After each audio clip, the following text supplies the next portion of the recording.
കൊല്ലം കടപ്പാക്കടയിലെ അരുംകൊലയ്ക്ക് പിന്നിൽ പ്രതി തേജസ് രാജിന്റെ പക.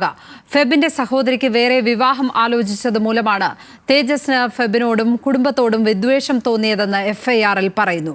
പ്രതി തേജസ് വന്നത് പെൺകുട്ടിയെ പെട്രോൾ ഒഴിച്ച് കത്തിക്കാൻ ലക്ഷ്യമിട്ടാണെന്നും പോലീസ് പറയുന്നു.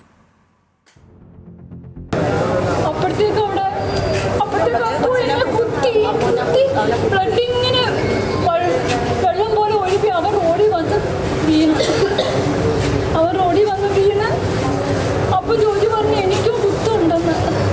ഓട്ടോയ്ക്കകത്ത് കൊണ്ടുവന്നപ്പോൾ തന്നെ അവന് അനക്കൊന്നും ഇല്ലായിരുന്നു.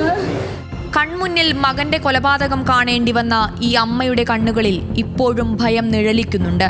കയ്യിൽ കൊലക്കത്തിയും പെട്രോളുമായി തന്റെ പ്രിയപ്പെട്ടവരുടെ ജീവൻ കവരാൻ തേജസ് എത്തുമെന്ന് ഈ അമ്മ ഒട്ടും പ്രതീക്ഷിച്ചിരുന്നില്ല.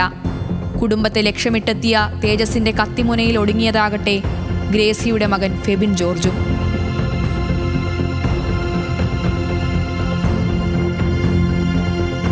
തേജസിന്റെയും ഫെബിന്റെയും കുടുംബങ്ങൾ തമ്മിൽ വർഷങ്ങൾ നീണ്ട അടുപ്പമുണ്ടായിരുന്നു. ഫെബിന്റെ സഹോദരിയും തേജസും എഞ്ചിനീയറിംഗ് കോളേജിൽ സഹപാഠികളായിരുന്നു. തുടർന്ന് ഇരുവരും ഒരുമിച്ച് ബാങ്ക് പരീക്ഷാ പരിശീലനവും നേടി. രണ്ടുപേരും പരീക്ഷ എഴുതിയെങ്കിലും ഫെബിന്റെ സഹോദരിക്ക് മാത്രമേ ബാങ്കിൽ ജോലി കിട്ടിയുള്ളൂ. തേജസ് സിവിൽ പോലീസ് ഓഫീസർ പരീക്ഷ ജയിച്ചെങ്കിലും ഫിസിക്കൽ ടെസ്റ്റിൽ പരാജയപ്പെട്ടു. അതിനിടെ ഫെബിന്റെ സഹോദരിക്ക് വിവാഹാലോചന നടത്തിയതാണ് തേജസിന് പകയുണ്ടാകാൻ കാരണമെന്നും പോലീസ് എഫ്ഐആറിൽ പറയുന്നു. ഇന്നലെ രാത്രി 7ഓടെയാണ് കാറിൽ ഉളിയക്കോവിലിലെ ഫെബിന്റെ വീട്ടിൽ തേജസ് എത്തിയത്. 2 കുപ്പി പെട്രോളും കയ്യിൽ കരുതിയിരുന്നു. പർദ്ദ ധരിച്ചെത്തിയ തേജസ് വാതിലിൽ മുട്ടി. വാതിൽ തുറന്നയുടൻ വീട്ടിലേക്ക് പെട്രോൾ ഒഴിച്ചു. തുടർന്ന് ഫെബിനെയും പിതാവ് ഗോമസിനെയും ആക്രമിച്ചു. പിതാവിനെ ആക്രമിക്കുന്നത് തടയാൻ ശ്രമിച്ചപ്പോഴാണ് ഫെബിനെ കുത്തേറ്റത്.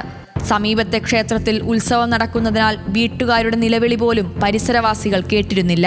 കുത്തേറ്റ് വീണ ഫെബിൻ ആശുപത്രിയിലെത്തിയപ്പോഴേക്കും മരിച്ചു. ആക്രമണത്തിൽ പരിക്കേറ്റ അച്ഛൻ ഗോമസ് ആശുപത്രിയിൽ ചികിത്സയിലാണ്. പയ്യെ ഇവിടുന്ന് ഓടി അവിടെ വന്ന് വീഴുന്ന അപ്പുറത്തെ ക്യാമറയ്ക്കകത്തുണ്ട്. അവിടെ വന്ന് വീണ് അന്നേരം ഇവിടെ ആളില്ല. അമ്പലത്തിൽ അവിടെ പരിപാടി കിടക്കുക. ഈ സൗണ്ട് കേൾക്കുന്നത്. അപ്പോൾ ഇവിടെ ചിലപ്പോൾ അവർ നിലവിളിച്ച് കാണുമായിരിക്കും. ഈ പരിസരക്കാരൊന്നും കേട്ടില്ല. പാട്ടിൻ്റെ ബഹളമൊക്കെ ഉണ്ടായിട്ട് വരും. അമ്പലത്തിൽ ഉത്സവം. ആക്രമണത്തിന് ശേഷം കത്തി ഉപേക്ഷിച്ച തേജസ് കാറിൽ കയറി കടന്നുകളഞ്ഞു. പിന്നീട് 3 കിലോമീറ്റർ അകലെ ചെമ്മാൻമുക്ക് റെയിൽവേ ഓവർ ബ്രിഡ്ജിനു താഴെ വാഹനം നിർത്തി തേജസ് കൈഞ്ഞരമ്പ് മുറിച്ച് ട്രെയിനിന് മുന്നിലേക്ക് ചാടി ജീവനൊടുക്കുകയായിരുന്നു.